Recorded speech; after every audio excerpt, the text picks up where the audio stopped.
Okay, thank you, Lisa, for the floor. Now, as the leader of opposition, I'm going to talk about mainly two things.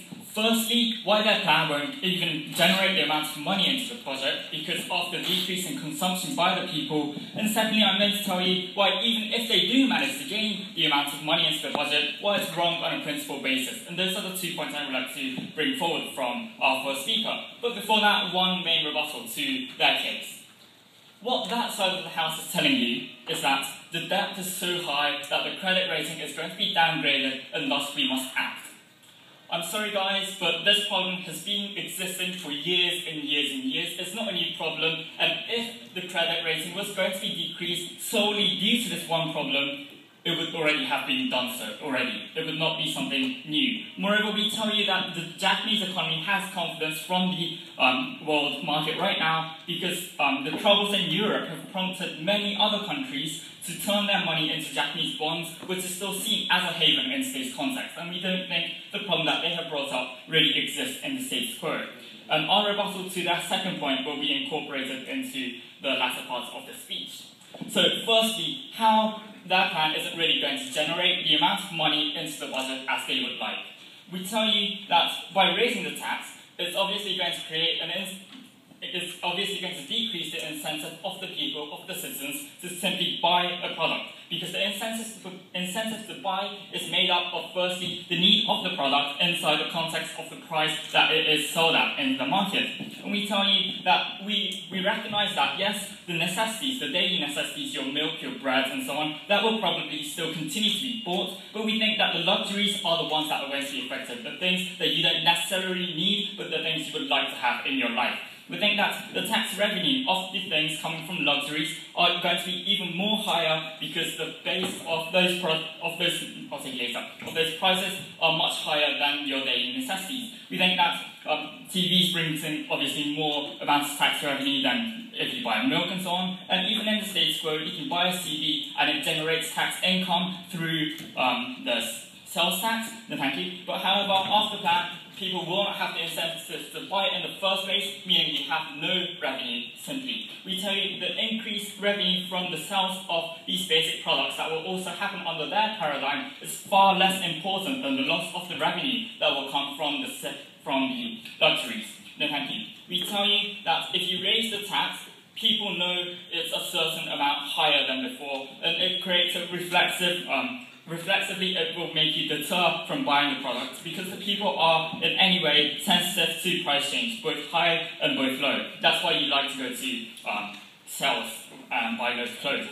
We tell you that regardless of the amount of that change that is happening, we tell you it creates a natural resistance if you see a price hike happening, and that's why we tell you it triggers a rational calculus that will be applied whether you really need that product, especially in the context that the price is much, much higher than it was way before. And we think that the calculus is going to be much stricter than the one that you have in the status quo, and we think it's going to decrease the amount of consumption that people have. Yes?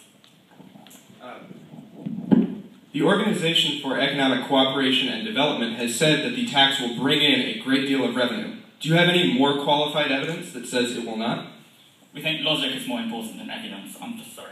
But we tell you that the decrease in consumption is going to be rather more harmful to the economy. Firstly, we think it's going to decrease the amount of profit that you can gain of the companies itself, which would in turn affect the wages of the workers, which would then in turn affect the families of the workers and so on. And we also think it could cause a lowering of the price in itself because you're going to receive less revenue from the tax, which is going to be against what that side is really proposing. And moreover, we tell you that you're going to enter a deflationary spiral where the price is going to be lower, meaning the production is going to be lower, meaning you're going to get lower wages for the workers, meaning those workers who are also consumers in our society are going to have less incentives to buy things, meaning the price has got to go down lower and lower and lower. We think that's going to be even more harmful to the economy than what is happening in the status quo, where all the countries in the world are buying our bonds, are having confidence in us.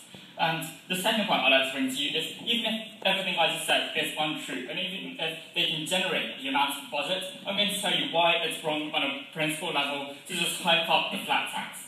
We tell you that the government role, or the government has a mandate to protect and to care for all of society, not just the majority, not just the rich, not just for the elderly, as they seem to think, but also for the poor that exist in our society as well. We think that the government is responsible for all the types of people, and they have a moral duty to act accordingly with this principle that underlines our society. Yeah. Don't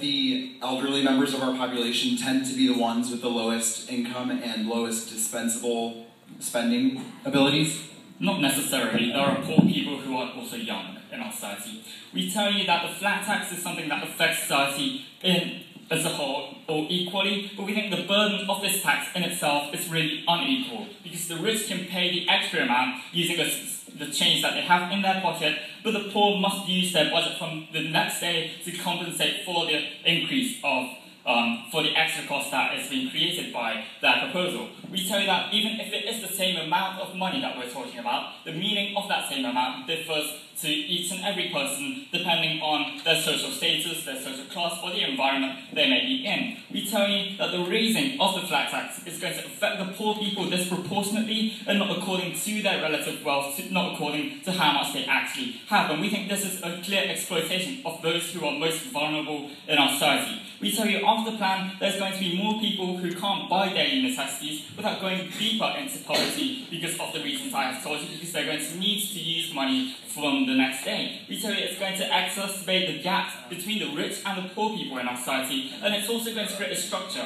where it's hard for those who have been caught up in the spiral to get out and become rich, because they're going to have to use more and more money that they would like to save to get rich again. We think their plan is something that locks the poor into their status as being poor and puts the key away. We think that it's against the principle of a government that should exist for all. We on our side oppose something that, in order to improve an already more than adequate healthcare system in a way that is really doubtful, we think we're not willing to cut off the bottom half of society and keep them as the bottom half. We think that's what we're opposing. That's why we take this debate. Thank you.